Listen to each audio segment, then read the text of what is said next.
Hit me with some knowledge, man. You have any clients that are always asking you where they stand in retirement?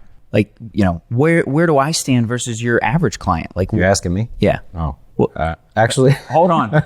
Who else is here? Believe it or not, Louise in the corner. Really cool lady. Talked to her for a long time yesterday in between all the showings and stuff. And she asked that question. She literally goes, where do I stand in retirement? We went through the whole thing and she goes, now where do I stand compared to everybody else? Everybody wants to know that. Dang, man. Okay, I get that question. Everybody wants to know it. It doesn't.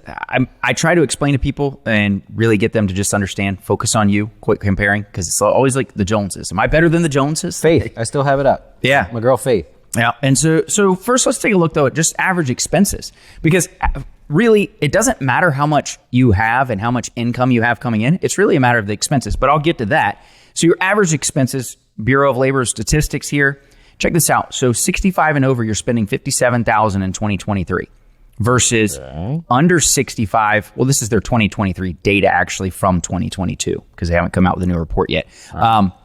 57,000, under 65, 78,000, almost 79,000. Is that not wild to see the differences there? A lot of people, we talk about, when you retire, your expenses being less, hopefully, over time. Yeah. We talk about the go-go years and then eventually slow-go years and then no-go years. It's clear that you eat less once you're over 65. $10,000 versus 73. Hell, Kevin spends 10 grand probably on food being delivered to him and stuff.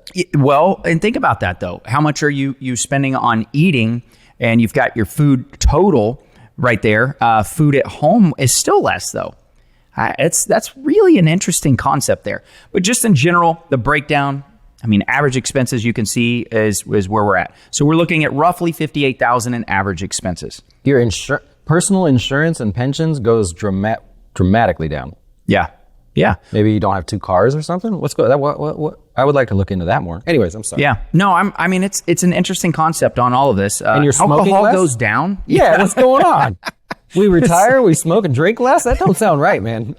Less stress. Less stress. But really 65 and over this is actually not even showing whether or not they're working or not. See, there's a lot of break in this Bureau of Labor statistics on what they're showing here because they break it down on age. They don't always break it down all on everything on retiree as well. And so if you've got your base expenses, then it's like, okay, well, let's actually get into the income. Let's figure out where some income is coming from. Well, one of the big ones is Social Security.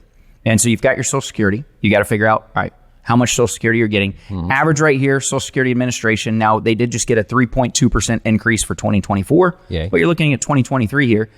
How does this match up to you? Because again, if you're sitting there asking this question, how do I match up? I'm giving you all the data right here. So it's going to break it down. You can buy a lot of alcohol with that 16. We take a 65, average benefit $16.91. That more than covers the year for drinking. Yeah, and you can see the differences too, men and women.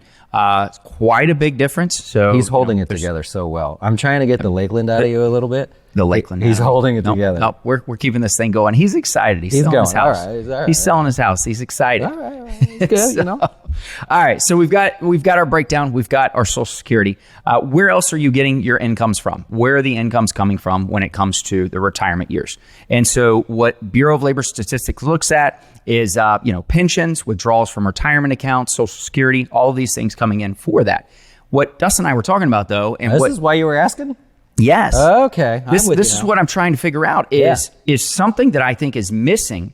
And what we found was, the Consumer Expenditure Report is showing retirement withdrawals, including Roth IRAs. As income sources. But the Bureau of Labor statistics on what we can find is saying that that's not the case. And so I'm going to show you some numbers here in a second, but it's like, how you match up. Well, what if it's all Roth money? How many people do we have that have converted a significant amount to Roth at this point? But so do you consider that income?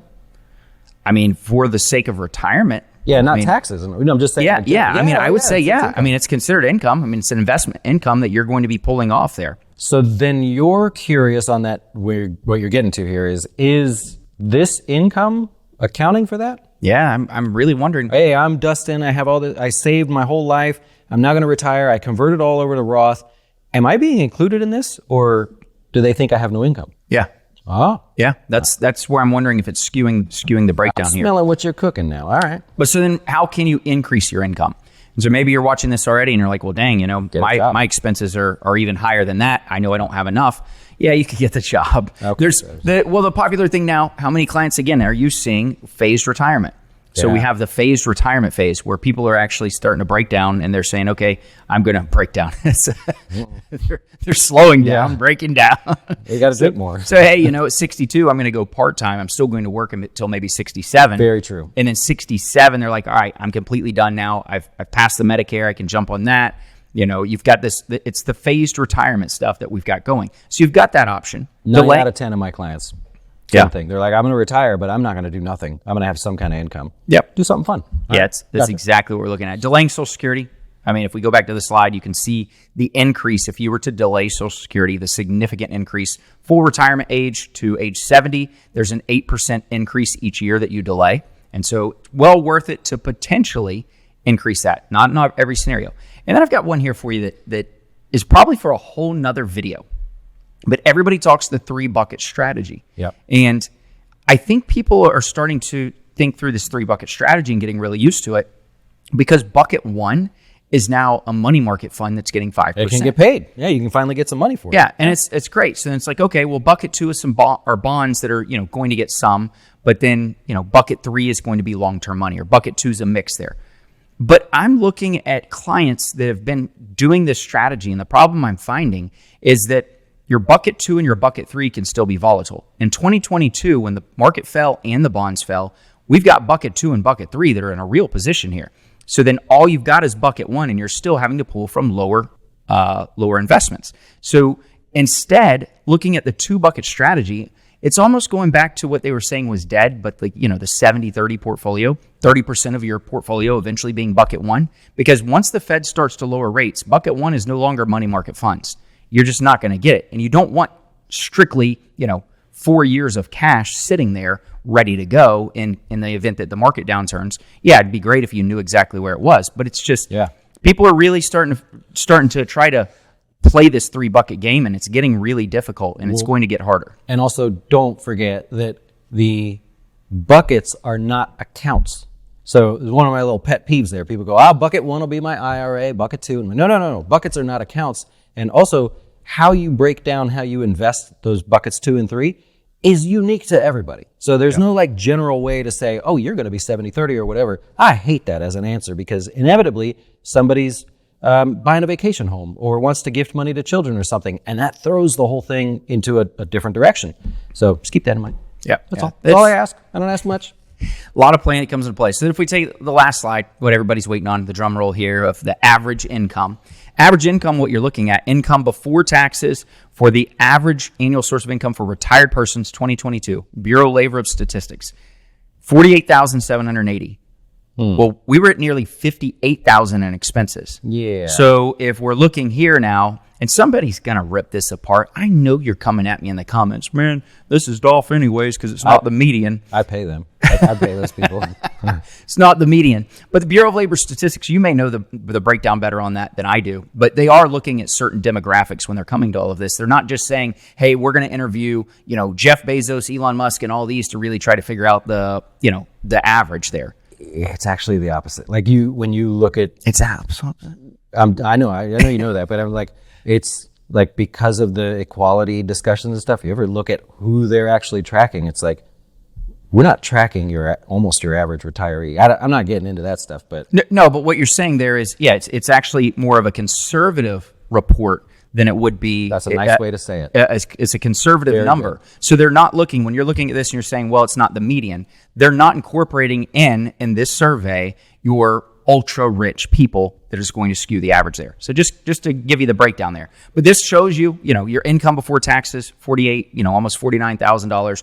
It's showing us the breakdowns of different things going on here, where money's still coming from. Some people still have wages coming in, $10,284. Your interest, dividends, property income, if you have real estate, self-employment income, unemployment. Some people are still on unemployment, veterans benefits, and all the other. That's an interesting one because I've been seeing an uptick on a lot of people. Thank you for your service. Though those that are retiring from the military have disability. I don't know how much of that is accounted for or if this is in that because it does say VA benefits here. You're right. This is a separate video to go like, how are we coming up with this 773? Yeah. For the real geeks out there that want to know. And because now I'm getting curious. Yeah. Now, so this is kind of your breakdown. So weigh it up against what you're asking yourself, hey, where do I stand with this? I just gave you average expenses, average income. Let us know in the comments too. I mean, is this something that you're thinking or not? And by the way, I got something for you. There's the phone ring. There's the phone ring. What did the one Frenchman say to the other Frenchman? Oh, you're going racist. Okay. What did one Frenchman? Something we? I don't know. I don't know French. Okay.